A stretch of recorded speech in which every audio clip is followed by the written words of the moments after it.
Hello, today we'll be going over AP Physics 1 FRQ, specifically question 2 from the 2024 AP Physics 1 exam, and it's going to be experimental design covering content from Unit 7 oscillations. So we'll be dealing with things like pendulums and simple harmonic motion. So it looks here, if we look here, we have a spring pendulum and we have a bunch of cylinders. So a student hangs a spring of unknown spring constant K, and then it's just saying that they attach it here and they don't know what K is. And it says, in addition to the spring, the student has access only to a variety of cylinders, a stopwatch, and a digital scale.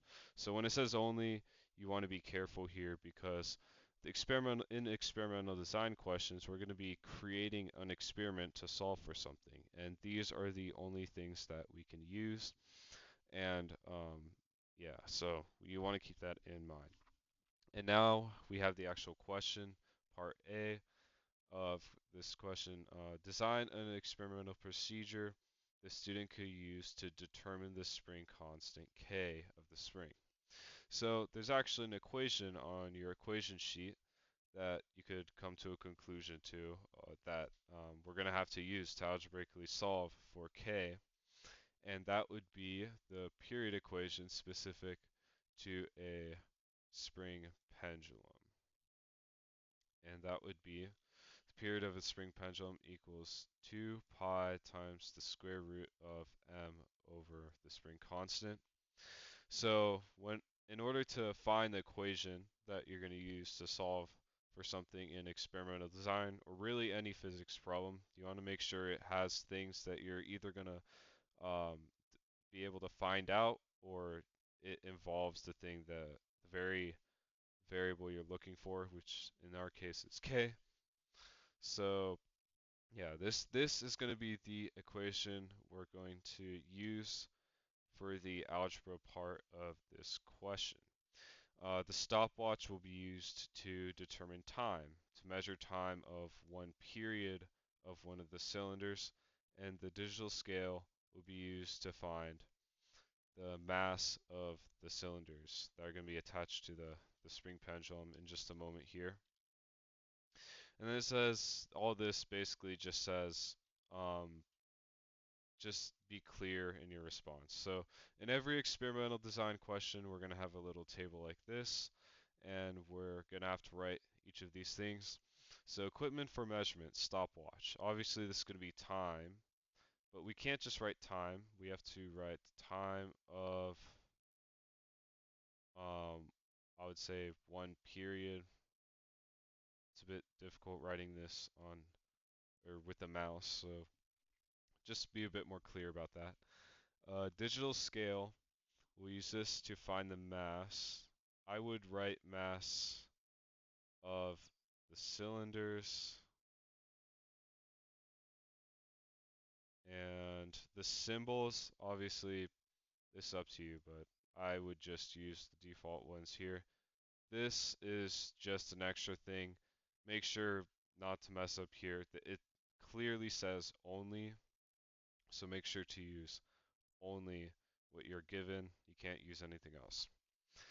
And then the actual procedure. So the procedure, it's just going to be like what you have to do. So obviously the first thing we're going to do is weigh the cylinder. And then the next thing we would do is attach the cylinder to the spring.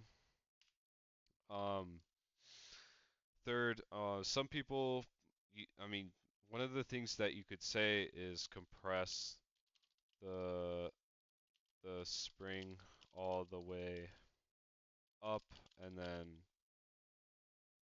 let it go, allowing it to oscillate. But you could say a variety of things. You don't have to write this. You can just say release it to allowing it to oscillate. But if I were you, I would just be more specific, more clear. Let me just add some periods here.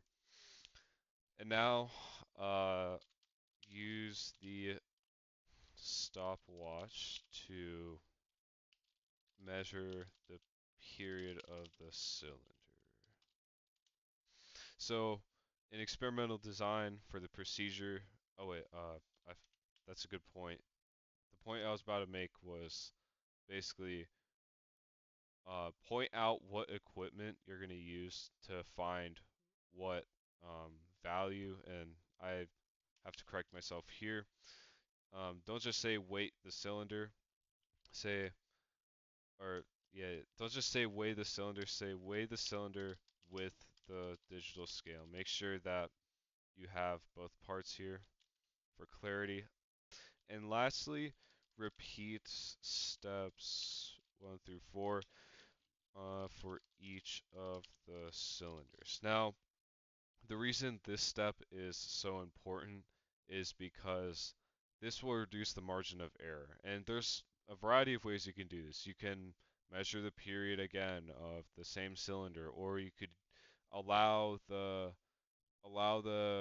um, same cylinder to oscillate a different number of times and divide by the number of oscillations. There's a variety, but you in experimental design, if possible, which it pretty much always will be, always add something to reduce the margin of error, because they will be looking for that. That will cost you points if you do not put that on there. So yeah, I think this is pretty good. Okay, so moving on to part B, it asks us to indicate the quantities that could be plotted to produce a linear graph whose slope can be used to determine the spring constant K of the spring. So I already have written out here the period of a spring pendulum, 2 pi times the square root of m over k.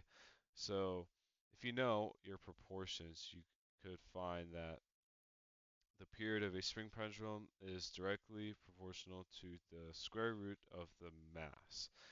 And basically what we're going to be doing here is we can find the relationship of these two variables, because they can change and can be plotted as a graph, unlike this, and we have k in our equation here, so we can use these two components to create a linear graph.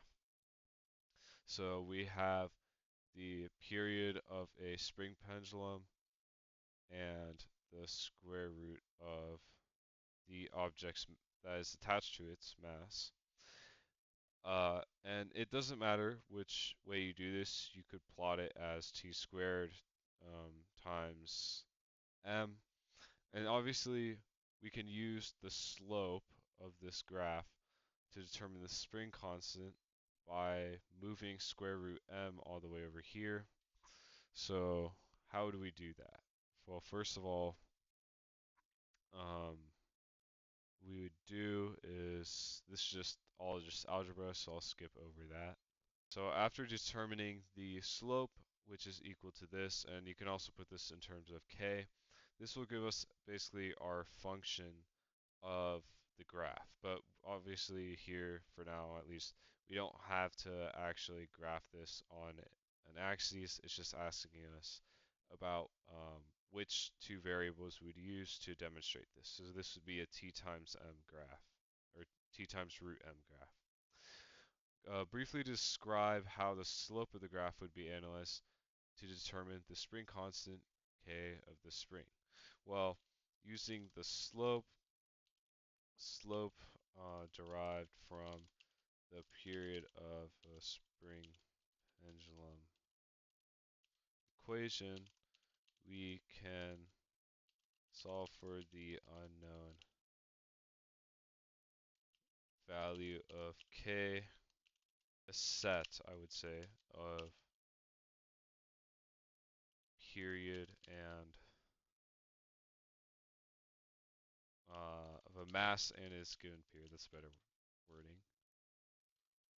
So I would say using the slope derived from the period of the spring pendulum equation, we can solve for k given a certain mass and the certain period that corresponds to it. And then we can use this in this equation here to solve for k, because now we know everything else.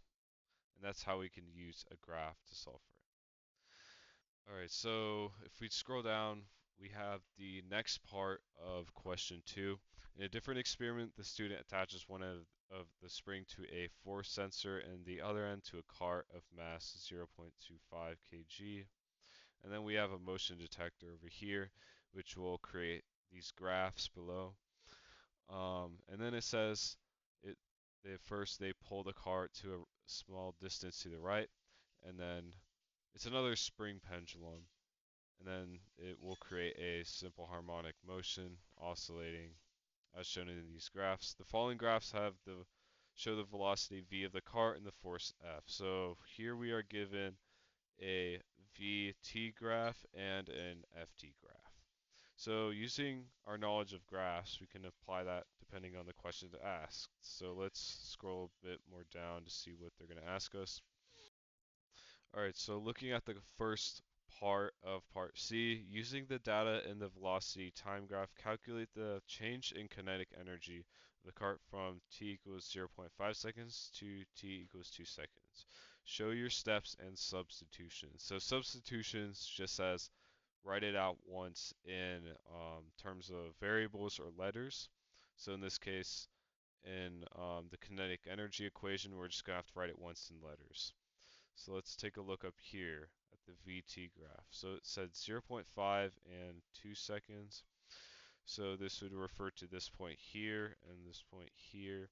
So we know that delta K or change in kinetic energy equals the final kinetic energy minus the initial kinetic energy.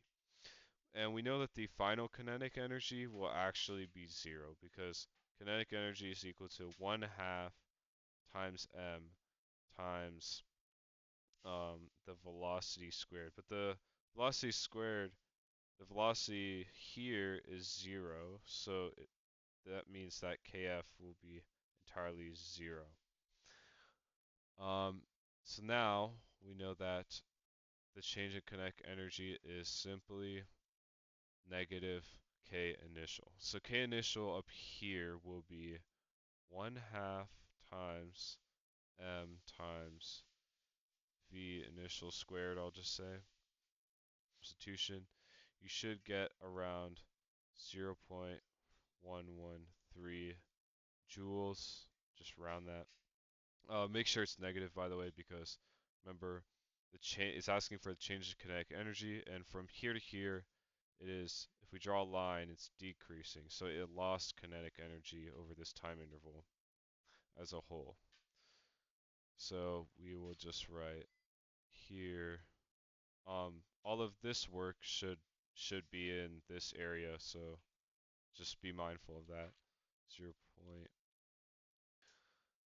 The second part of the question asks, using the data in the force time graph, estimate the change of momentum of the cart from 0.5 seconds to 2.5 seconds.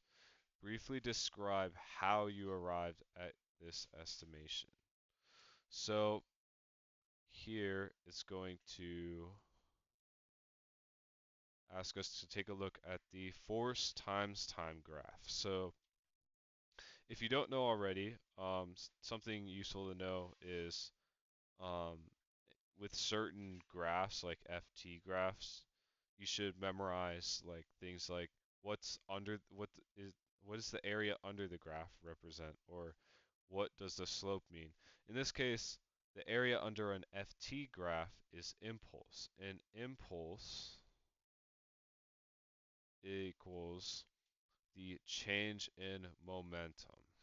So the change in momentum at 0.5 is 0. And then at 2.5, it's also 0. And therefore, during this time interval, there is no change in momentum. So here we can explain that there is no change in momentum over this time period. This is, and also make sure to explain why, how you arrived there. And the last part, does the data from the velocity time graph confirm your estimation from part C? Briefly explain.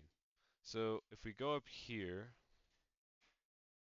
at points 0.5 and 2.5, we can actually see that I'll write it in a different color. At points 0.5 and 2.5, they have the same velocity. They have the same velocity of 0.3. I kind of crossed over it, but that's all right. And if you remember, momentum is equal to m times v in linear momentum, which is what we're doing right now. And the v is the same. The mass is constant. It doesn't change. So therefore, there is no change in momentum. At both these points, momentum is the same. So I would write the data from the v times t graph, or velocity times time graph, confirms my estimation from part C as the velocity at time times 0.5 and 2.5 seconds were the same, and yeah, that's pretty much it. There's no change in momentum. It says kind of briefly, I went a bit in depth, but basically you have to just say that the velocity is the same at both points, mass doesn't change, therefore there is no change in momentum. I hope that I was clear with this. If you'd like, comment down some improvements I could make on these type of videos. I hope that this helped you in some way, and look forward for more content in the future.